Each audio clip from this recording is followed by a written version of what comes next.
The gentleman from Ohio, Mr. Jordan, is now recognized for 5 minutes. Thank you, Madam Chair. The previous member just said bemoan the results and talked about the big lie. Well, how about the big lies?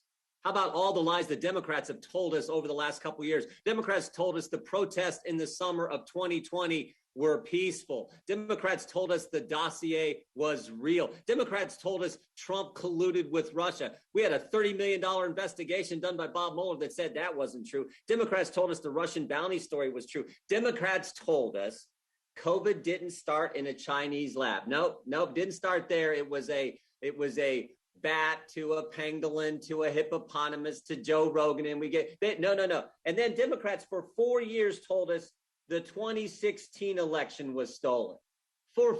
They could investigate that for 4 years. We're not allowed to question some concerns we have about the 2020 election for 4 minutes, but they could investigate that for 4 years. In fact, on January 6, 2017, Democrats objected to more states than Republicans objected to on January 6, 2021. Mr. Raskin himself objected to the state of Florida, to certifying the results from the state of Florida on January 6, 2017. But we're not allowed to ask questions. I mean, they objected to the state of Alabama. Alabama, a state that President Trump won by 30 points. They can object to Alabama, but we're not allowed to object to Pennsylvania, where in the run-up to that election, they changed their election law in unconstitutional fashion. We're not allowed to object to that or do an audit in Arizona. Give me a break.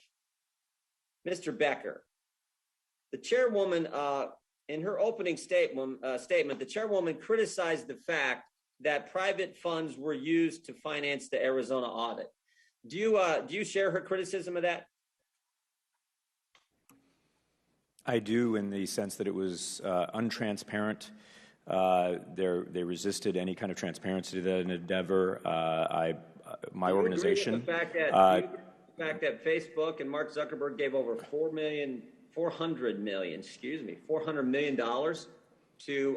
for the election itself.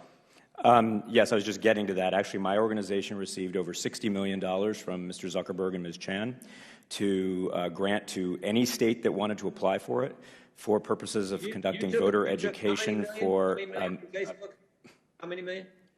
Over $60 million that my organization re-granted to the states. That's fine. Yeah, it was all done transparently. We've put out in March of this year, and I'm sure you've read it, Representative Jordan. We put out a report, a full transparent report listing all of the states that applied, 23 states, some of them very blue, like Connecticut, some of them very red, like South Carolina. The exact amounts that went to each state and what the money went for. I got a question here. It's okay for private funds to be used to run the election. It's not okay for private funds to be used to audit an election. Is that what you're saying? No, what I'm saying is transparency is paramount, and that transparency should be done under any circumstances. Ideally, private funds wouldn't be used for election administration. What would, Madam Chair, I'd like some transparency on how that $400 million was used to run the election, and exactly what your organization did with the over $50 million I think you said you received. Mr. Bennett, there were 3 numbers that were pointed out in the audit that I just want to get your reaction to. Well, first of all, is auditing a bad thing? Auditing an election, is that a bad thing? Absolutely not. In fact, it's already in state law that the counties do a limited audit. The Senate did a full forensic audit in this situation. Yeah, normally we think auditing is a good thing. It just keeps everything. It's accounting. It's an understanding of what actually took place. We normally view that. Why do Democrats hate audits? You'd have to ask a Democrat. I don't know why they hate audits. To me, we have an Auditor General office in the state of Arizona.